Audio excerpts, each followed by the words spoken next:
Mene so povabile, da vam nekaj povem o tem, zakaj so v mestih parki. In govorila bom o parkih, ki so pravzaprav rezultat enega načrtovalskega procesa, ki se ukvarja z razvojem mest.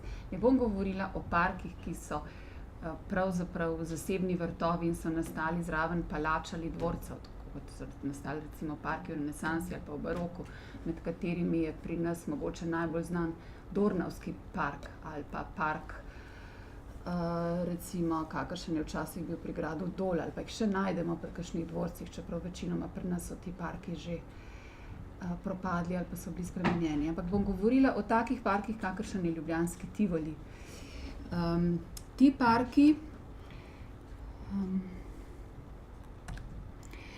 parki so nastali pravzaprav, kot jih poznamo danes, nekje konec 18. in začetek 19. stoletja. Če vam najprej povem nekaj o zgodovini, zato, ker se je v 18. stoletju z razvojem, z izumom parnega stroja in potem z razvojem industrijske revolucije, tako povečalo prebivalstvo v takratnih, oziroma v mestih takratne Evrope, najbolj seveda na Angleškem, da so bivanjske razmere postale nemogoče. Delavci so delali v tovarnah, o tem je veliko pisal, to najbrž tudi poznate vi iz šole, a ne, Charles Dickens, njegov Oliver Twist, pa še Pickwickovci. Pickwickovci so recimo zgodbe o tem, kako nevzdržno je bilo življenje v novo nastalih in hitro rastočih industrijskih mestih. In zaradi tega je prišlo tudi do razmisleka o tem, da bi bilo smiselno v ta mesta urediti infrastrukturo, urediti cestne povezave, ločiti stanovanja od delovnih mest in na nek način tudi v mestni prostor uvesti parke, ki bi pomagali k boljšemu zraku, prispevali bi k več odprtemu prostoru in ponudili ljudem nekaj prostorov, v katerih bi lahko preživljali svoj prosti čas. Tudi prosti čas je rezultat pravzaprav razvoja, ki ga je družba dosegla z industrijsko revolucijo, ker se je s pojavom delitve dela, je počasi prišlo tudi do tega, da imamo urejen delovnik in delovni urnik in imamo proste sobote in nedelje in imamo nekaj, čemur rečemo prosti čas. In tega lahko preživljamo, kot velikokrat rečemo, v naravi. Seveda ti parki so narava v mestu, tudi so predstavniki naše podobe o naravi v mestu, ampak vendar je ta narava, ki je izrazito predrugačena v parkih, ni spontana narava, ne raste po načelih, čemur rečemo naravne sukcesije, kar pomeni, da se ne razvija sama po sebi, ampak jo nekako urejamo in oblikujemo tako, kot mi mislimo, da je to najbolj ustrezno. Tukaj na risbi vidite eno prvih urbanističnih risb, ki začenja mesto urejati preko sistema parkov. Parki so na začetku, ta razlog za razvoj mestnih parkov, javnih parkov, je bil izrazito racionalen. Potrebna je bila mestna infrastruktura in parki so bili tudi možnost, da se mnogi deli mest uredijo na najbolj funkcionalen način. To je primer mesta Boston v Združenih državah Amerike, kjer se seveda je Frederick Law Olmsted, eden od prvih in najvidnejših ameriških krajinskih arhitektov, uredil sistem jezerc in parkov, zelenjenih parkov z velikimi zelenimi travnimi ploskvami in obdajajočim drevesnim, valovitim drevesnim robom, kot posledico nuje izsuševanja močvirij ustja reke Charles. Mesto Boston se je moralo širiti, tudi tam se je seveda širila in razvijala industrija in trgovina. Mesto se je moralo širiti, zagotoviti je bilo treba stanovanjska območja in zaradi tega je bilo treba ta močvirja izsušiti, da so lahko na njih zgradili hiše. In seveda med temi novimi deli mesta speljati cestne povezave in tukaj vidite nekaj sličic, ki govorijo o tem, kakšni so prizori teh jezerc, vodotokov, ki so bili seveda ujeti v neke kanale, vendar so bili ti kanali ozelenjeni v skladu s takratno predstavo o tem, kaj je urejena narava. Parki so se že zelo zgodaj začeli povezovati v sistem, ne, delno zato, ker so pač spremljali cestno infrastrukturo, delno pa zato, ker so že takrat razmišljali o tem, da je v mestih treba zagotoviti dostopnost do parkov in da jih mora biti dovolj, zato da imajo ljudje lahko do njih, da lahko do njih pridejo. Eden od takih, recimo, normativov, ki so ga iznašli v Nemčiji, je to, da mora biti večji mestni park v razdalji do 1 kilometer od vašega doma. Zakaj je bilo to pomembno? Zato, ker so parki nastali tudi v skladu z idejo o tem, da se za razliko od tistih parkov, ki so nastali kot zasebni vrtovi, so bili ti parki namenjeni vsem ljudem ob vsakem času. Namenjeni so bili meščanom, ne? Niso bili ograjeni in so bili v vsakem času dostopni. To pa je tudi pomenilo, da so dostopni vsem prebivalcem mesta, ne samo tistim, recimo, ki so premožnejši in lahko živijo v boljših mestnih naseljih, kakršno recimo Rožna dolina, kjer so postavljene vile v lik zelenja, ampak tudi tisti, ki živijo v zelo zgoščenih delavskih naseljih z malo vrtovi. Ne? Se pravi, gre za neko tipologijo odprtih prostorov v mestu, kakršne smo poznali že odprej, recimo ulice in trge, ki pa niso bili tako zeleni, ki so namenjeni temu, da jih uporabljajo vsi ljudje v vsakem času. In del tega so tudi parki. Tukaj vam pokažem še to, kako se seveda ta parkovni sistem, ki smo ga videli prej, ne, ki gre od središča Bostona, potem po robu takratnega mesta in se potem spet vrne do obale, do Atlantske obale, kako se ta sistem, ki se imenuje zelo pomenljivo Smaragdna ogrlica, ne, ki obdaja mesto, tako kot ogrlica obdaja vrat, kako se povezuje v širši sistem širšega območja metropolitanske regije Bostona, ne, spet v nek sistem, kjer se to zelenje ali pa parki razvija največkrat ob vodotokih. To je risba, načrt pravzaprav, kar seveda spet govori o tem, da so parki nastali načrtno in da gre za oblikovano naravo, ki jo je izdelal spet Frederick Law Olmsted, in sicer za Brooklyn pri New Yorku. Njegov je tudi najbolj znameniti newyorški centralni park. Vidimo, da ta park, tukaj če znamo brati tlori, sestavljajo velike, dolge travne ploskve, ta se imenuje dolgi travnik, the long meadow, ne, vodne, jezerske površine, vodne površine in potem cel kup seveda krožno potekajočih in med sabo prepletenih poti, ki so omogočale v tistem času najbolj razširjeno obliko rekreacije, ki je bila sprehajanje, pa tudi skupinska telovadba. V mestnem parku v Manchesteru lahko še danes gledate ohranjene drogove in druge telovadne naprave, v katerih so seveda ločeno, ampak skupaj telovadili ločeno moški ali ločeno seveda ženske, ne samo mlada dekleta, ampak tudi starejše ženske. Zgledali so pa takole. To je ta pogled čez dolgi travnik.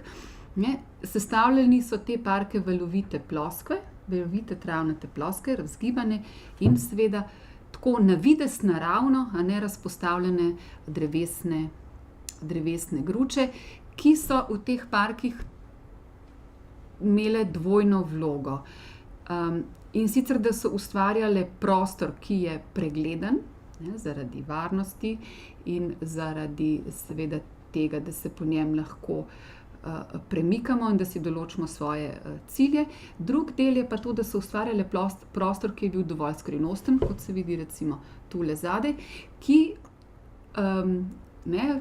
človeku, ki je radoveden pravzaprav, ki ga pritegne v to, da začne prostor raziskovati. Ne. Se pravi, niso nastali samo iz, bom rekla, neke funkcionalne nuje, da opremijo mesto dostikrat radi rečemo, da so parki pljuča mesta, potem bi bilo dovolj, če bi imeli samo eno kopico zelenja. Ne. Ampak so nastali tudi pa iz te nuje, da bom rekla, z nekih spoznanj o psihologiji in družbenih socialnih potrebah, ki jih ima človek, zato da so parki taki, da se v njih radi zadržujemo in jih raziskujemo.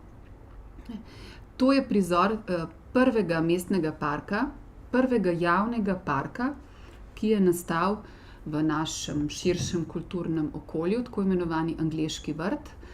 V Münchnu imenuje se angleški zato, ker se je taka zgradba parkov začela razvijati v Angliji 18. stoletja kot odgovor na družbene spremembe. Nastal je spet z razvojem industrijske revolucije nov družbeni sloj, ekonomska in simbolna moč, politična moč se je premaknila z dvora na razred meščanov oziroma razred buržoazije, lastnikov ladjedelnic, lastnikov tovarn, lastnikov velikih poljedelskih oziroma pašniških površin, ki za svojo predstavitev svojega družbenega statusa ni mogel več uporabljati geometrijskega likovnega jezika, kakršnega poznamo iz baročnih parkov, ampak je izumil nov slog. To je ta slog, ki ga sestavljajo te valovite ploskve in drevesne gruče. In seveda ta münchenski park je na tak način narejen in jaz vam bom pokazala nekaj parkov, tudi Tivoli, ki ga verjetno tudi že vsi imate v mislih, ki so si seveda prek likovne govorice zelo podobni. Münchenski park je pomemben tudi zato, ker ni bil pripet. Prvi park, ki ni bil pripet na nobeno palačo ali na noben dvorec, ampak je takratni knez dežele Bavarske podaril zemljišče mestu München, da je na njem krajinski arhitekt Ludwig von Sckell lahko naredil mestni park, javni park, namenjen vsem meščanom v katerem koli času. To so spet neki prizori, v park so bili postavljeni spomeniki, v parkih so se nahajale fontane, se pravi vodnjaki z vodo, jezera z vodnimi živalmi, ribami, račkami, labodi. Vse to so bile prvine, ki so seveda ljudi vabile v park in povečevale doživljajsko vrednost teh prostorov, ne. Ampak kot vidite tudi na obeh teh prizorih so travne ploskve tiste, ki so pravzaprav ustvarjale eno globino prostora, ki so bile tiste, ki so človeka, ne, katerega ena pomembna lastnost, ki je tudi pomembna za preživetje, je radovednost, ne, ki so ga pritegnile k raziskovanju, hkrati pa ta prostor dovolj pregleden, da se človek v njem počutil varno. To je podoben prizor, ko ste ga videli prej, malo se razlikuje v arhitekturi paviljona, v Münchnu je bil okrogel, tale v Zagrebu je pravokoten paviljon, ampak likovni jezik teh parkov je pravzaprav povsod enak. To je park Maksimir v Zagrebu, danes je že precej predrugačen, ampak ta je nastal tudi zelo zgodaj, konec 18. stoletja in je bil v Južni Evropi prvi park, ki je nastal na enak način. V tem primeru v Maksimirju je bilo zemljišče, ki so ga zagrebški škofje podarili mestu Zagreb in naredili javni park, ker so se zavedali seveda prednosti tega, da meščani lahko svoj prosti čas preživljajo v parkih. Seveda se moramo zavedati, da parki niso samo prostori nekega veselja, rekreacije in nekih mirnosti. Parki so tudi prostori kriminala, ne, ropov, posilstev, zato ker je v parkih zmeraj manj nadzora, kot ga je na cesti, v ulicah, kjer je količina ljudi ponavadi večja kot v parkih, razen kadar v parkih niso prireditve. Ampak njihova osnovna vloga seveda je bila ta, da so omogočili ljudem v mestih stik z naravo, ne glede na to, da je ta narava bila preoblikovana, in ta, da so seveda zagotovili neke prostore za velika praznovanja ali pa kakršnekoli druge prireditve, no. Pravzaprav se vse to, kar se je dogajalo v 19. stoletju, na nek način v parkih dogaja še danes, ne. V Ljubljani se tudi praznovanje pomladi, ta veliki koncert ali pa skupinska telovadba, danes je pač to joga, še zmeraj dogaja na travnikih v Tivoliju, ne. Oblike naših prireditev ali pa naše zabave so morda drugačne, ampak sama raba parkov se pa bistveno bistveno ni spremenila. No, to samo nekaj takih primerov. Kot sem rekla, eden najbolj znanih parkov je newyorški centralni park in znotraj tega parka mogoče najbolj znana tale, tako imenovana Ovčja poljana, ki je seveda v nekem izrazito gosto naseljenem mestu zelo pomemben odprt prostor. Zelo pomemben prostor sprostitve, pa ne samo te sprostitve iger žogo ali pa ne vem, nekih drugih iger, ampak predvsem prostor, kjer se lahko človek oddahne od nenehne tekmovalnosti in od nenehnega boja za svoj prostor pod soncem v mestih, ki so tako izrazito gosto naseljena, kot je recimo New York ali pa Mexico City ali pa ne vem, London in Pariz. Ne. Ljubljana je eno mesto, tudi vsa druga naša slovenska mesta so mesta, ki so izrazito vpeta v zlahka dosegljiv, zlahka dostopen in zanimiv, ne, doživljajsko zelo bogat kmetijski prostor. Ne. Zato seveda včasih ne znamo prav dobro razumeti pomena in vloge, ki jo parki lahko imajo v tako velikih mestih. Čemu so parki namenjeni? Ne? Namenjeni so seveda temu, da se v mestih lahko v veliki meri sama razvija narava. Newyorški centralni park je tako velik, da so se v njem naselile divje živalske vrste, ne? Kot je na primer divji sokol, ki se seveda več ne prehranjuje z živalmi, kakršne najde v divjini, ampak namesto tega lovi podgane in mačke. Ampak tako so veliki, da so si lahko tudi neudomačene ali pa ne mestne živali, se pravi ne samo golobi in podgane, našle v njem prostor tudi druge živalske vrste. Se pravi, parki imajo v mestih nekaj, čemu rečemo ekološka vloga. Ne? Čeprav je njihova primarna vloga namenjena zadovoljevanju človekovih potreb, se pravi potreb mestnih prebivalcev. To pa so potrebe po čistem zraku, po odprtem prostoru, predvsem pa po prostoru za rekreacijo. Rekreacija je pa seveda nekaj, kar se z nami, z našim razvojem razvija, spreminja svoje oblike. Včasih ne, se ni bilo možno pomisliti, da bi se v parku lahko ne vem, moški 19. stoletja, da bi lahko slekel jopič in se sončil. Danes pa seveda lahko na teh tratah v javnih prostorih ležimo tudi goli, kar boste videli na par prizorih v mestu. Ampak ravno zaradi tega, ker so bili tako pomembni, in še to sem pozabila povedati, mogoče najboljše, da povem na tem primeru, imajo tudi prostorotvorno vlogo parki. Parki ustvarjajo podobo mesta in New Yorka si je težko zamisliti New York danes brez centralnega parka. Lahko bi rekli, da centralni park je en del mesta New York, ki ključno opredeljuje njegovo identiteto. Je pomemben za identiteto mesta. Saj se tudi mnogi filmi ali pa skoraj vsi filmi se tako ali drugače dotaknejo prav tega prostora Ovčje poljane.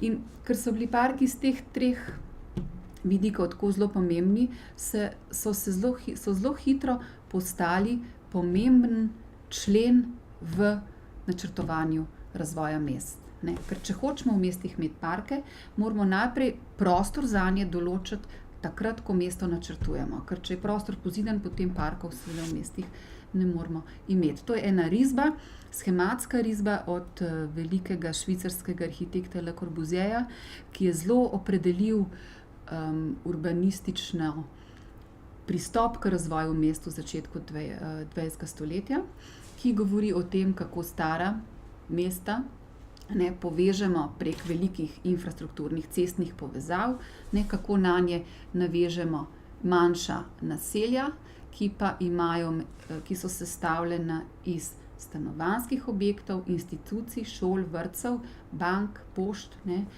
in tudi seveda, in kako so te površine navezane na mestno zelenje. V tem času je seveda mestno zelenje postalo nekaj več kot samo parki, postalo je tudi ločilni pasovi ob velikih prometnicah in razne druge rekreacijske drugi rekreacijski prostori, kot so športni parki, ureditve ob vodotokih, manjši žepni parki in tako imenovano stanovanjsko zelenje, se pravi zelenje, tista način urejanja krajine okrog stanovanjskih objektov, ki pa niso zasebne hiše, ampak so bloki, ne, tam, kjer v eni hiši živi veliko družin. No, in temu so takrat v začetku 20. stoletja rekli stanovanjska soseska, in stanovanjska soseska je nekaj, kar je naša bivša država uspešno gradila v 60. in 70. letih prejšnjega stoletja.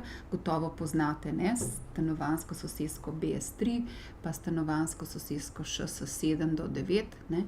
To so pač veliki, visoki stanovanjski objekti, ali pa Ruski car v Ljubljani, ali pa Maribor Jug je recimo ena taka stanovanjska soseska, tudi Fužine so ena taka stanovanjska soseska, kjer je zelo veliko ljudi, ne, in je treba zagotoviti za te ljudi, seveda zunaj, med objekti, ob objektih, tudi prostor za rekreacijo. Ker izkazalo se je, da s povečano rastjo mest, tudi v 20. stoletju, ni dovolj, da imamo v mestih samo parke, ampak so se takrat razvile tudi druge oblike zelenja oziroma narave v mestu.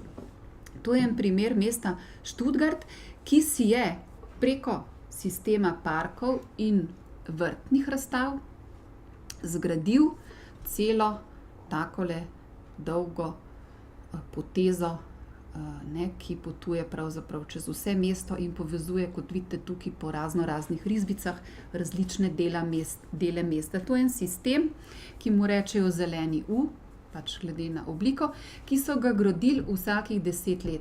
Na vsakih 10 let so naredili en del, najprej v 60. letih. Tale del ob gradu, ki je bil porušen med drugo svetovno vojno, potem v 70. del ob tramvajski progi in zaključni končni postaji tramvajske proge, to tako, kot če bi pri nas remizo tam v hotelu Viator naredili. Potem so v 80. letih obdelali ta del, ki ga je zapustila takratna industrija, in potem v 90. še ta del. To so delali preko enega načina, zelo duhovitega, in sicer preko vrtnih razstav. Pri nas je bila leta 93, mislim, da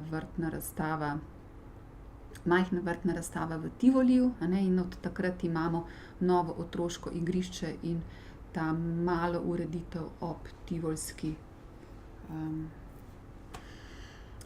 Tivolskem razstavljaku in slaščičarni.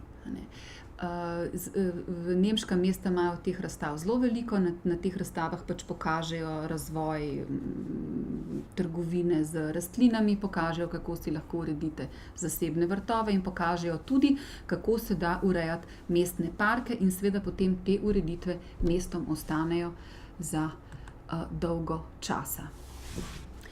Od takrat, od 19. stoletja pa do danes, se je podoba parkov v veliki meri tudi spremenila. Na levi strani imate mestni park v Edinburgu na Škotskem, kjer spet vidimo samo eno veliko travno ploskvo, ki jo obdaja drevesni rob, ki očitno meščanom Edinburgha veliko pomeni. Na drugi strani imate pa park, sodoben park, ki je, mislim, da ni dosti več kot 15 let star, v mestu Malmö na Švedskem, ki pa že govori o tem, da naravo danes vidimo na precej drugačen način. Ni več sestavljen samo iz travnih ploskev, ampak je sestavljen iz celega kupa drugih elementov, ki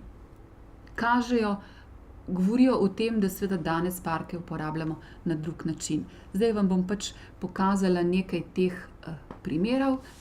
V sodobne parke, tole je en natečajni projekt za park v Torontu, ki naj bi nastal oziroma zdaj nastaja na enem območju, ki ga je zapustila industrija. Spet, če se je v 18. stoletju industrija začela razvijati, je seveda v 21. stoletju ta produktivna težka industrija nekako zatonil in se dostikrat umika iz velikih območij, ki jih je v mestih zasedala, in se največkrat na teh območjih razvijajo parki. Včasih za stalno, včasih pa samo začasno, ker so dostikrat ta zemljišča tudi kemično onesnažena in je In so prav rastline tiste, ki lahko ta zemljišča očistijo kemičnega onesnaženja, zato ker same srkajo te kemične spojine in jih pač s pomočjo fotosinteze potem predelajo v nekaj, kar človeku ni več škodljivo.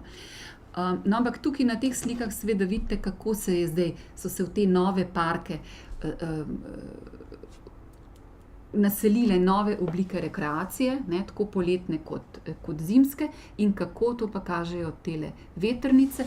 Ti parki danes lahko sobivajo ne samo z nekimi paviljončki in tempeti in kavarnicami ali pa slaščičarnami, ampak tudi z nekimi pravzaprav industrijskimi objekti, tehnološko sodobnimi objekti, ki človeku niso škodljivi in lahko postanejo seveda del te podobe enega prostora, v kateri mi preživljamo prosti čas. Skratka, meje med tem, kar je gosto pozidana mestna matrika, se pravi mestno tkivo, in med tem, kaj je mestni park, te čiste meje, ki ste jih lahko videli na uni risbici smaragdne ogrlice, so se seveda začele brisati. Čistih mej danes več na tak način ne poznamo. To sta dva prizora iz parka, iz novega parka pred novo mestno hišo v Londonu. Vidite, da tukaj je ta znameniti londonski Tower Bridge.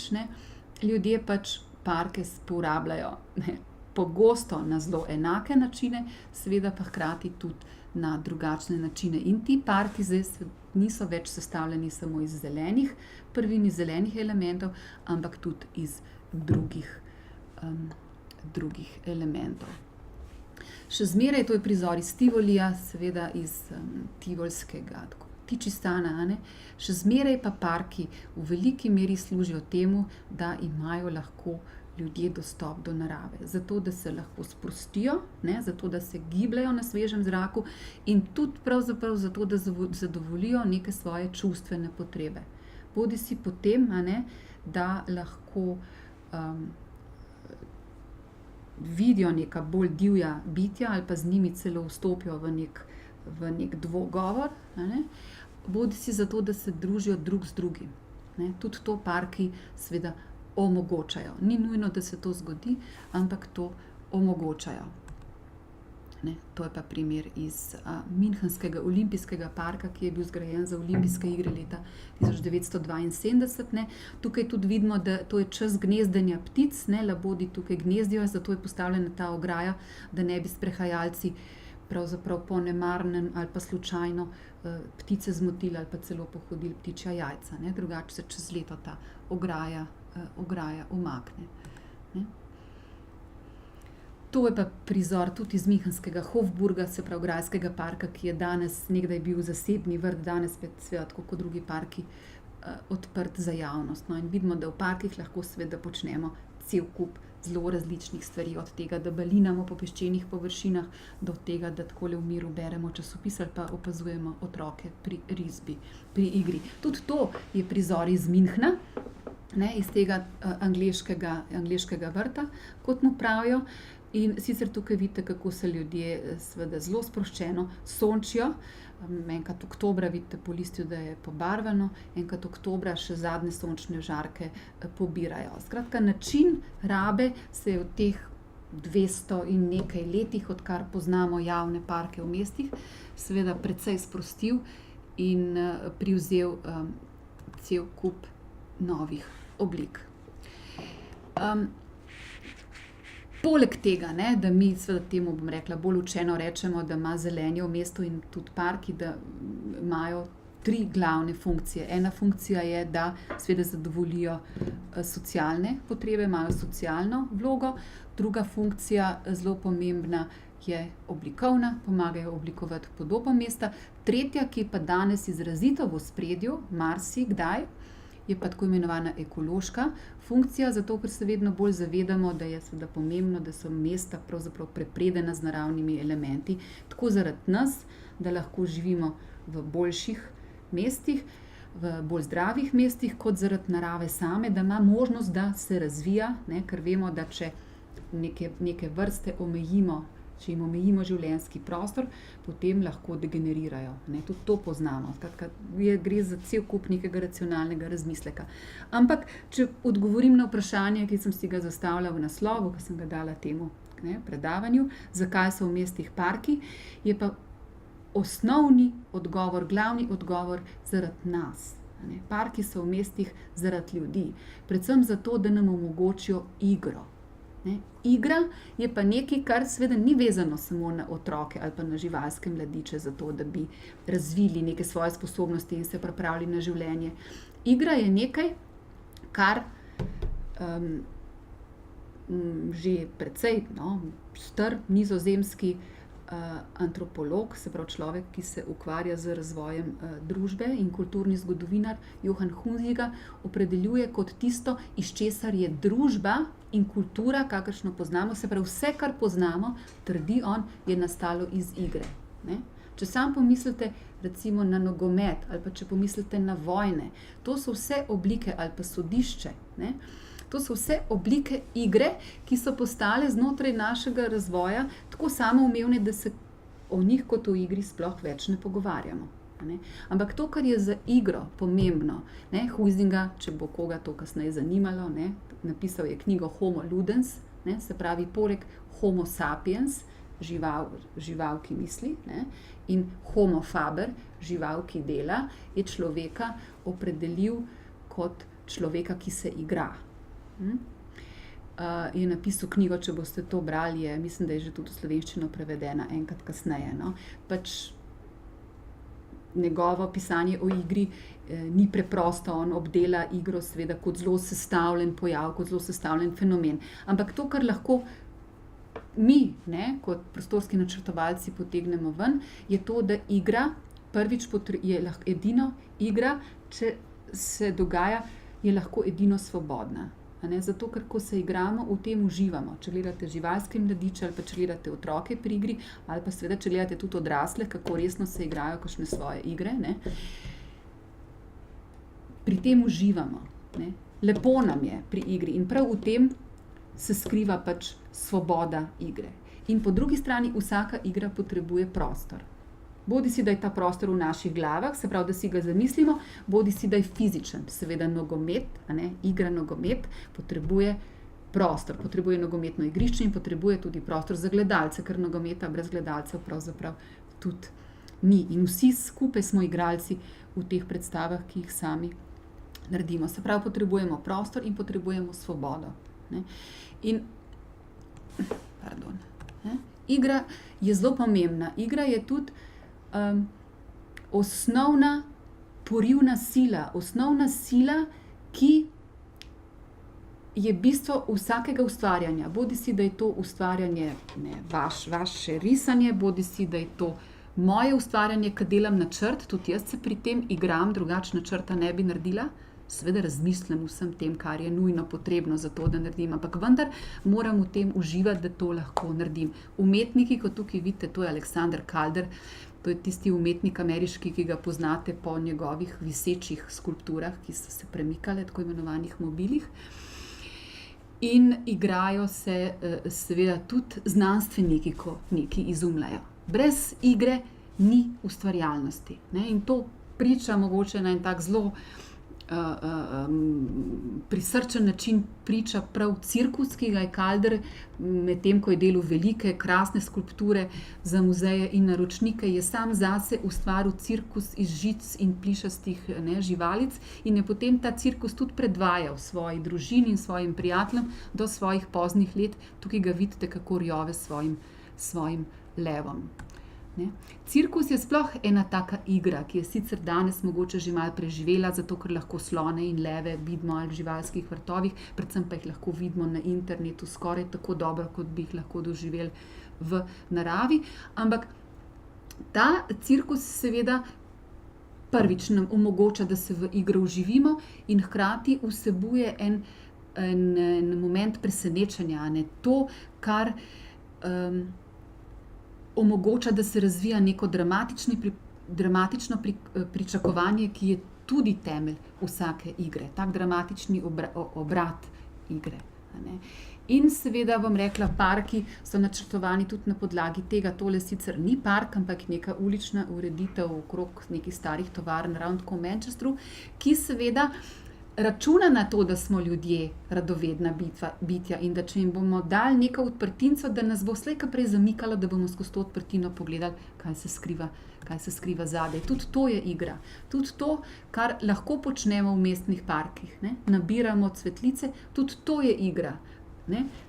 Igra, ki lahko se razvije bolj spontano ali pa se razvije z nekim načrtom. To vse lahko počnemo v parkih. Tudi to recimo je ena igra, ki nam jo lahko omogočijo elementi v parku, kakršni so fontane. To je sicer iz enega trga v Nottinghamu, kjer so se seveda, to je okrog 1. maja, ne, ko je ravno dovolj toplo in tudi pravzaprav najbolj toplo na angleškem, ker potem lahko dežuje celo poletje, pa spet ni več toplo. Ampak vidite, da otroci pravzaprav vstopajo, ne, tudi bom rekla, fontane, vodnjaki v parkih niso samo za gledati, ampak so tudi zato, da otroci vstopajo in odrasli vstopajo vanje in seveda jih uporabljajo na vse mogoče načine. Ne. Predvsem, kot z teh slik lahko vidite, neizmerno pri tem uživajo. En pomemben današnji razmislek seveda, ki je po mojem mnenju še pomembnejši od tega, ali da zagotovimo neke ekološke povezave in ekološko zdravje mest, je to, da ljudem, ne, da različnim družbenim skupinam, različno starim, različno sposobnim ljudem, tistim, ki vidijo, tistim, ki ne vidijo, tistim, ki lahko hodijo, tistim, ki ne morejo hoditi, tistim, ki se ne smejo slačiti, recimo ženskam iz islamske skupnosti ni preprosto hoditi bose po vodi, a ne? Ali pa nam, ki se lahko slečemo. Skratka, da vsem v teh prostorih, bodisi da so to, ne vem, prostori trgov, še lažje pa to naredimo v parkih, tudi zato, ker imamo več prostora, da jim omogočimo neko izkušnjo narave in izkušnjo drugega in izkušnjo igre na način, ki ga lahko sami izberejo. Se pravi, bolj ko so te stvari raznolike, več možnosti imajo, da način igre sami izberejo. To je en primer, vidite, da tale prostor je en prostor, ki je ostal, ki je zanemarjen, ki je ostal, na katerem ni nič zgrajenega, ni tudi nič urejenega. Ne? Otroci so si našli prostor za igro. To, da so parki urejeni, to je pravzaprav neka potreba, ki izhaja konec koncev tudi iz 19., še zmeraj iz 19. stoletja, pa tudi iz nekih današnjih racionalnih potreb po tem, kako bomo dostopali potreb po varnosti. Danes ne, inšpektorji takega igrišča seveda ne bi odobrili. Gotovo pa v teh otrocih vzbuja dovolj dramatične privlačnosti, ne, in socialne izkušnje.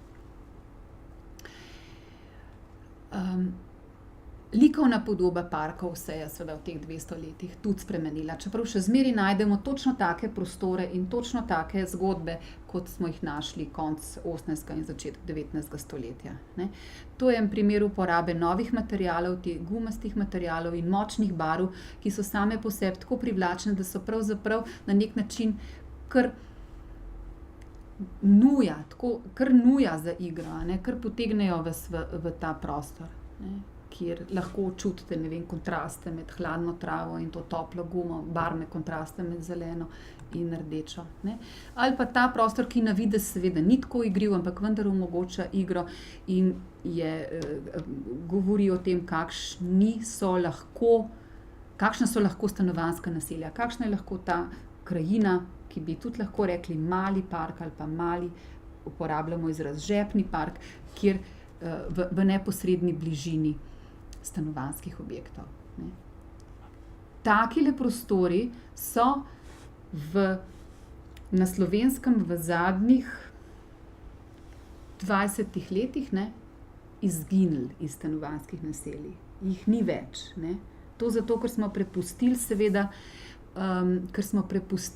da stanovanjska naselja nastajajo samo na podlagi tržnih zakonitosti, ne, se pravi, koliko lahko drago prodam in čim več prodam, ne da bi v razmislek o tem, kakšno naj stanovanjsko naselje bilo, bile vključene tudi drugi vidiki tega, kakšna je danes naša predstava o tem, kaj je kakovost bivanja. Ne. Tukaj vidite klopce, pa vidite otroška igrala, pa vidite zasebne vrtove, pa vidite stanovanjske bloke. Avtomobili so v glavnem počiščeni in pospravljeni v kleti, kar je tudi edino prav. Ne. Prostor je prehoden, prostor je pregleden, hkrati pa omogoča neke niše, v katerih se lahko zadržujemo. Ne. To je samo en podoben prizor. Drug pomemben vidik je pa ta, bom rekla, vidik, ne, spet te svobode po lastni izbiri. To je en primer spet iz mesta New York, in sicer je bil preurejen park ob newyorški javni knjižnici, ki je tudi nastal v 19. stoletju, ampak so ga pred 10 leti prenovili in vanj postavili take lahko mestno pohištvo, lahko vrstno pohištvo, ki ga ljudje premikajo po lastni potrebi. Ne. Enkrat želijo sedeti na soncu, enkrat želijo sedeti v senci, odvisno od tega, ali smo februarja ali smo avgusta, in tudi od tega, kako se počutijo ali pa kar želijo početi. Ne. In več, ko imajo možnosti, bolj tudi na nek način za te prostore skrbijo. Ne. En drug primer, recimo iz Berlina, ena zelo hecna, taka zelo dolga trakasta površina, ki je bila spremenjena v en tak dolg zeleni trak, pri čemer sta se samo konca traku zavihala navzgor in s tem spet ustvarila eno razgibano travnato površino, ne, ki je narejena zelo preprosto in po kateri se lahko vidimo spet igrajo tako, ne, odrasli kot otroci. In to na različne načine. Ni nujno, seveda, da so parki sestavljeni samo iz zelenih površin. No, tukaj ena črno-bela fotografija, ki seveda govori o tem, da različne družbene skupine, ljudje z različnimi kulturnimi ozadji ali pa verskimi prepričanji pač prostore uporabljajo na različne načine. In to je treba danes, seveda, pri načrtovanju parkov vzeti v zakup, upoštevati. Ne. Tudi tukaj vidimo, da lahko seveda prostor uporabljamo na različne načine. To je en primer iz Francije, zdaj jih bom kar tako malo na hitro naštela, da boste videli, zakaj pravzaprav gre. In kot v glavnem se v parkih res vsi igramo na različne načine. Ne. Ta je daljši park, kjer ima sestavljen iz nekih takih vzporednih, dolgih, mi rečemo linijskih prostorov. Ta je manjši park v stanovanjskem naselju v Rotterdamu, ne, kjer spet vidimo, da gre za neko travnato površino, obdano z gručami drevja. Tole je tlorisna risba, tole je posnetek. Imamo eno vodno površino, robove. Vidimo, da je od ulice ločen seveda z ograjo. Gre za bolj sosedski park, ki se ga ponoči zapre. Ne, in pač s temi stopnicami in ograjo je poskrbljeno za varnost in na tej travnati površini se otroci pač igrajo žogo. Brez kakšnih večjih formalnih ali pa natančno programsko določenih omejitev. To je en prizor iz Züricha. Ta je zanimiv zato, imenuje se park, čeprav gre bolj za neko ureditev tik ob vodi, ne, sploh ne zelo prostorno, ampak ne, kot vidite, tukaj stopničasto urejeno. Tukaj je ena kavarna, ljudje pač seveda sedijo na prostem. Tole so preproste betonske stopnice in utrjen breg rečice, ki teče skozi Zürich. Tukaj pa vidite tako imenovane gabione, to ste najbrž videli že tudi kjerkoli pri nas, v žico ujete kamnite bloke. Zakaj je to nastalo? Tole območje je območje, rečemo mu habitat, se pravi življenjski prostor, najbolj na severu ležeč življenjski prostor Martinčka. Ne? Martinčke poznate. Ne?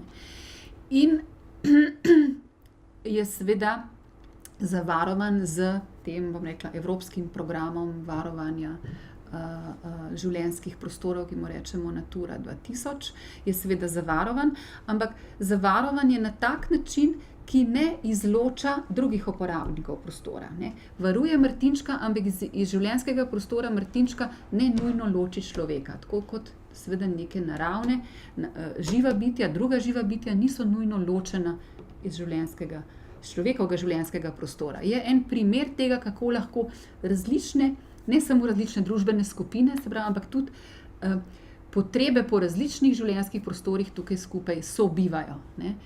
Zdaj, jaz bi vam lahko pokazala več primerov, ampak tukaj je en del tega dolge ureditve ob vodi, ki je bolj spontan, ki tudi se ga ne kosi, kjer se rastline najprej kar rastejo, ne, mi imenujemo rastline pionirske rastline, to so tiste, ki naselijo zelo revne z zemljo ali pa s hranljivimi snovmi ali pa z vodo, zelo malo založene prostore in počasi ustvarjajo boljše življenjske pogoje, ne. In seveda martinčki tukaj, ne, edino, kar moramo paziti, je, da jih ne pohodimo. Če pa sami tja kakšnega martinčka pohodimo, se pa to mogoče tudi zgodi. Ampak to je en tak lep primer, kako v srcu mesta, vidite, v samem središču mesta, nebotičniki, velike hiše, pravzaprav imamo nekaj, kar je zelo naravno, prepuščeno zelo zakonitostim naravnega razvoja, ne, naravne sukcesije in hkrati zelo uporabno za prebivalce mesta. To je pa en drug primer, ta je manj pozidan, ampak je spet bolj spontan, gre za park, ne gre za naravo, gre za eno območje ob obali, spet ob tej bolj naravno oblikovani obali, ob mestu Malme, ki leži ob prelivu med Dansko in Švedsko, ne, s temi velikimi drevesnimi gručami in nekim spontanim druženjem ljudi. Tukaj vidite, da otroci nastopajo, starši pa gledajo nekako na nekem skupaj prinešenem odru. Cel kup možnosti uporabe prostora imamo. To je en prizor iz enega nemškega parka. Poleti je seveda voda v parku zelo dragocena, zato da se ohladimo, da vnaša v prostor, voda v prostor vnaša več vlage, lažje dihamo, lahko se ohladimo, lahko se pa tudi igramo. Voda je veliko več kot nekaj, kar je ujeto v bazen in je samo za gledati. V mestnih prostorih je tudi voda, tako kot zelenje, tista prvina, ki je pravzaprav naravna. To je en primer iz Bordoja, vidite, da je vroča in da tale deklica se je pač ulegla na zelo plitvo vodno plosko, zato da se je ohladila. Hkrati pa ta fotografija govori tudi o eni zelo pesniški naravi oblikovanih prostorov v mestu. Bodisi, da so ti prostori bolj zeleni, se pravi bolj parkovni, ali pa manj zeleni, bolj urbani. Za neko razsežnost, ki se jo pravzaprav težko da ubesediti ali pa razložiti. Tudi ta primer ene male ureditve v Bostonu na kampusu Univerze Harvard govori o tem. Vidimo, da gre za neko travnato ploskvo z par drevesi, ampak v dno te travnate ploskve so v krog razporejeni balvani, eni manjši balvani in med njimi so uporabljeni tiste vodne šobe, ki jih ponavadi uporabljamo za to, da zalivamo travo v zasebnih vrtovih. In z množico teh šob je ustvarjen en oblak kapljic. Ta oblak kapljic včasih, če je prava svetloba, pa če vi prihajate z pravega kota, naredi tako, da lahko vidite mavrico. Na teh balvanih se da sedeti, študenti posedajo, otroci posedajo, lahko tekajo, spet je ta voda dostopna, vode se lahko dotaknete. Hkrati pa pričara v prostor eno stopnjo čarobnosti, eno stopnjo nepredvidljivosti, ki je tista lastnost, ki jo ima pravzaprav narava. Narava, vedno več, ko vemo o naravi, manj jo pravzaprav nadzorujemo. To je en tak, mogoče malo hecna trditev, ampak je in vedno bolj se je na nek način tudi bojimo. Znamo, vemo že skoraj vse v genetiki, znamo ponoviti pravzaprav, celo živalsko bitje, verjetno znajo tudi človeško bitje ponoviti, preko kloniranja, ampak hkrati se seveda tega svojega znanja tudi bojimo. Če vam pokažem še primer Ljubljane, tukaj vidite Litijsko hribovje Litijsko hribovje z Golovcem in Grajskim hribom, z Grubarjevim prikopom in Ljubljanico. Tivolijem kot mestnim parkom in seveda tem, kar se pol Tivoli razširi, ne, Šišenskim rožnikom in Šišenskim hribom. Ne. Vidite, da Ljubljana ima to srečo, ne, da v samo središče mesta prideta dve veliki površini, obema rečemo parkovni površini, čeprav sta si po svojem značaju zelo različni. Ne. Tivoli je resen tak park 19. stoletja, ki pa je bil kasneje v obdobju romantike potem predrugačen, ne, ima tiste motive, kot je Jakopičevo sprehajališče ali pa rozarij, ne, razstavišče vrtnic, cel kup nekih takih motivov od otroškega igrišča. Grajski hrib je pa pravzaprav bolj parkovni gozd, ne, s par elementi, kot so šance in sam Grajski hrib, medtem ko je Golovec res gozd, ne, ki ga pa mi s pridom uporabljamo kot rekreacijsko površino, tudi zato, ker čezenj teče nekaj, kar je pa značilno in posebno za Ljubljano, čemur rečemo pot spominov. Ne. Tudi pot spominov je pravzaprav nek park, linearni park, ki naše mesto obdaja, ne, oziroma zdaj je že se je seveda mesto razširilo že zunaj meja tega. In tudi vse te poplavne površine, tukaj reke Ljubljanice dol proti Sostram, ki še niso pozidane, najbrž tudi zaradi tega, če bomo pametni, nikoli ne bodo pozidane, se bodo lahko uporabljale v rekreacijske namene. Tudi če jih vsakih 50 ali pa 100 let voda preplavi, ne bo naredila velike škode. Veliko manj škode naredi, če poplavi nogometno igrišče, kot pa če poplavi klet ali pa dnevno sobo ene stanovanjske hiše. Zato tudi ni smiselno zidati na poplavnih območjih. Ne. In to je recimo ena taka risba, ne, če še enkrat ponovim, Golovca, pa Grajskega hriba, pa Tivolija, pa Rožniškega hriba, teh dveh glavnih parkovnih sistemov.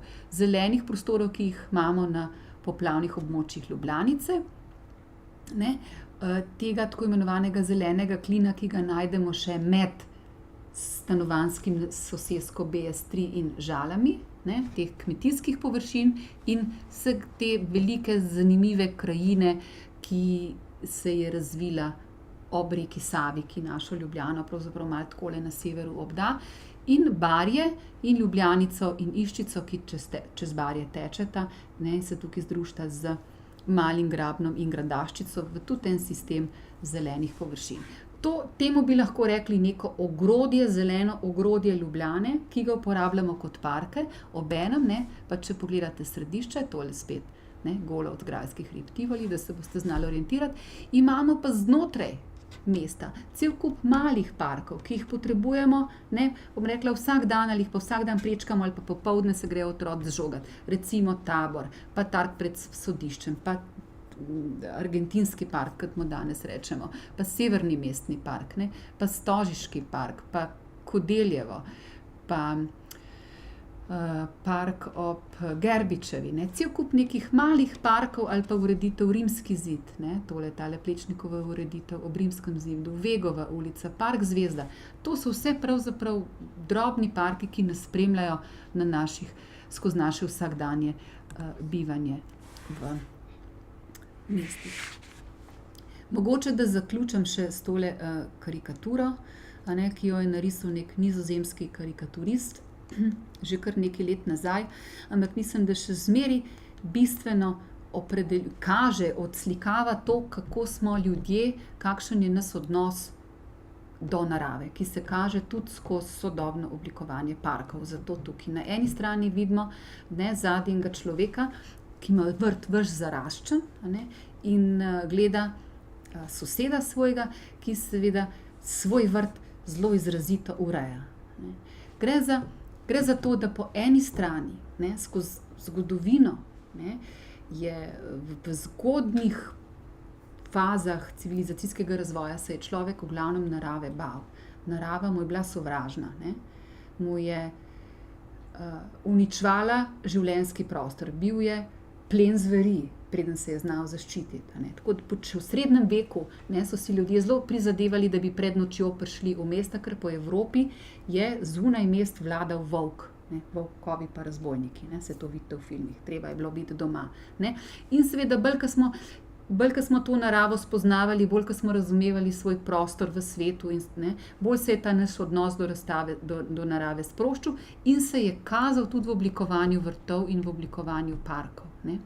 Tako da po eni strani si želimo seveda to naravo obvladovati, jo omejiti v njenem delovanju in v njeni rasti, zato da bi sebi zagotovili življenjski prostor, in o tem seveda na nek način govori ta del karikature.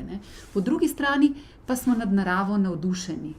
Občudujemo to, kako rastejo rastline, občudujemo to, kako kapljice padajo z listov, občudujemo živali, ampak seveda tudi, kadar gremo na piknik, bi radi imeli piknik brez kač, brez komarjev in brez mravelj. Tako pač je. Tukaj smo nekako razdvojeni, lahko bi rekli, da je ta naš odnos, shizofren. Že stari Grki so postavili človeka v nasprotje z naravo, kultura dostikrat razumemo kot tisto, kar je v nasprotju z naravo.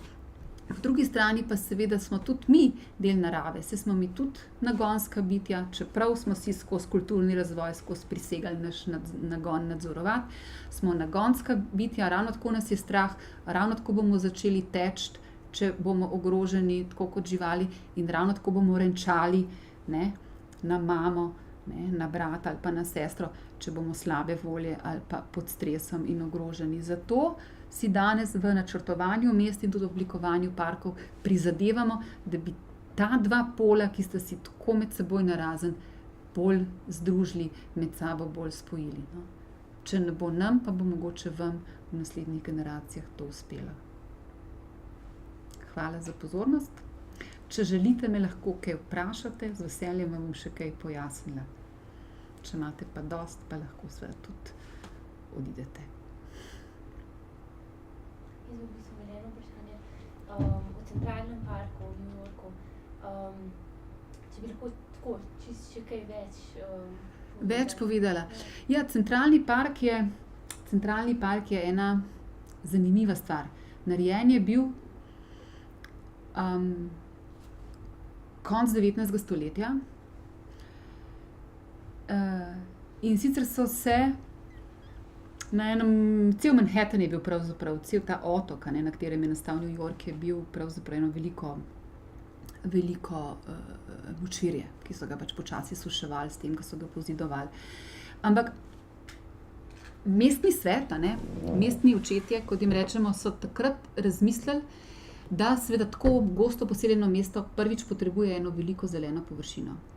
Po drugi strani je šlo pa tudi za zelo preprosto zemljiško špekulacijo, kot temu rečemo. Kajti odločitev, da sredi tako gosto, z visokimi nebotičniki pozidanega mesta, eno tretjino tega prostora namenimo zelenju, od katerega ne moremo dobiti neposredno nobenega denarja ven, ker ne moremo tržiti, ker to so bili parki, katere se vstopa brez vstopnine, ne moremo tega tržiti. Ta odločitev je pomenila, da se je vrednost zemljišč tik ob parku vrtoglavo dvignila. Zato še danes seveda ob Centralnem parku, v teh objektih, ob Centralnem parku, zlasti pa na vrhu teh objektov, živijo najbogatejši ali pa najslavnejši ljudje. Američani, pa tudi ne nujno Američani. Skratka, je šlo za zelo sestavljen razmislek in zelo sestavljen urbanistični ukrep. Drži, New York je dobil enega najlepših, na svetu najlepših mestnih parkov, ki je tudi, ker je zelo dolg, zelo sestavljen od nekih izrazito drevorednih in tudi, bom rekla, urbanih, polnih tudi skulptur ureditev, do ureditev, ki so res bolj gozdne, ki se zdijo povsem naravne, čeprav je bilo čisto vse, kar je v tem Centralnem parku, umetno ustvarjeno, najprej narisano, potem pa zgrajeno. Od hribov, kamnitih zložb, jezer, ki ga sestavljajo, gozda, v teh 100 in nekaj letih se je tisto, kar je bilo naravnega rastja, predvsem pa tisto, kar je bilo posajeno, razraslo v pravi divji gozd. Poleg tega je Centralni park seveda zelo dobro uredil tudi pretočnost samega Manhattna, ker so skozenj spodaj, nastal je namreč v 2 višinskih plasteh, skozenj spodaj tečejo prečne povezave cestne ne, cestni promet teče skozenj, v drugo smer pa se preko nadhodov ali počasi celo podhodov vijajo v peš povezave. Skratka, ni v ničemer zmotil nekega vsakdanjega, zelo pomembnega prometnega delovanja mesta. Ne. Danes je promet seveda ena zelo pomembna stvar v mestih, tudi zato, ker se po mojem mnenju preveč vozimo z avtomobili, pa premalo z kolesi ali pa z mestnim potniškim prometom, ne? In zato, ker mnogo kdaj danes delamo zelo daleč stran od tistega dela mesta, v katerem živimo, celo v drugih mestih. A ne, se veste, kako se v Ljubljano zgrinjajo zjutraj iz Kranja ali pa z dolenjske strani, recimo reke avtomobilov. A ne. Centralni park je ena od res pomembnih prvin mestne krajine, tudi v družbenem smislu, no. Res je raznolik, omogoča rabo celi vrsti ljudi v vseh letnih časih, a ne, tako da hkrati zelo spremenljiv. Zanimivo je pa mogoče tudi to, da je bil narejen pa z natečajem, razpisan je bil natečaj, to je eden prvih natečajev, urbanističnih natečajev. Natečaj je način, kako lahko vi za določen prostor v mestu ali pa kjerkoli drugje dobite najboljšo izmed možnih rešitev. Ne. Se pravi, ne naročite samo nekomu, da vam nariše nekaj, ampak povabite več ljudi. Na natečaju seveda lahko to naredite tako, da povabite zelo veliko ljudi in na ta način zberete ideje, kakšen bi lahko nek prostor v bodoče bil. No. In to je bilo narejeno z natečajem in zmagal je Friedrich Loh Olmsted in je pač potem postopoma, seveda v par desetih letih, več kot 10 letih je bil potem pač mestni park zgrajen. Povezuje pa tako ta najbogatejši del mesta okrog tam med 5. avenijo in okrog centralnega parka z, bom rekla, Bronxom, ne, kjer pa v glavnem živijo bolj revni in bolj afroameriški prebivalci New Yorka. Ne. Ampak parki so seveda tudi prostori srečevanja. Ti časi, ko se je verjelo, da bomo z oblikovanjem prostora določali obnašanje ljudi, ti časi so minili. Ne. Je pa res, da vemo, da je to nemogoče. Mi ne moremo nekoga prisiliti, da je dober ali pa da je slab, če tako malo poenostavim. Je pa res, da če te prostore v mestih imamo, je pa vsaj možnost, da se ljudje srečujejo. Vedeti moramo, da tudi ni, ne, bistvo parkov kot javnih prostorov ali pa bistvo javnega prostora ni samo imeti se lepo, a ne, pa biti dobre volje, pa hoditi na kavo, ampak da so ti prostori nujni tudi zato, da lahko izrazimo svoje mnenje. Kajti javni prostor je povezan z grškim polisom. Grški javni prostor, prvi arhetip javnega prostora je grška agora, ki pa je bila ne samo prostor trgovanja, ampak je bila predvsem prostor izmenjave mnenj. Ne, dejavne izmenjave mnenj, dialoga. Dialog ni to, da en govori pa drug posluša, ampak da oba govorita in predvsem drug drugega slišita, ne, in se prek tega lahko sporazumeta. Ne. Prosim. Hvala za pozornost. Upam, da se boste lahko v parkih igrali. Tudi vi.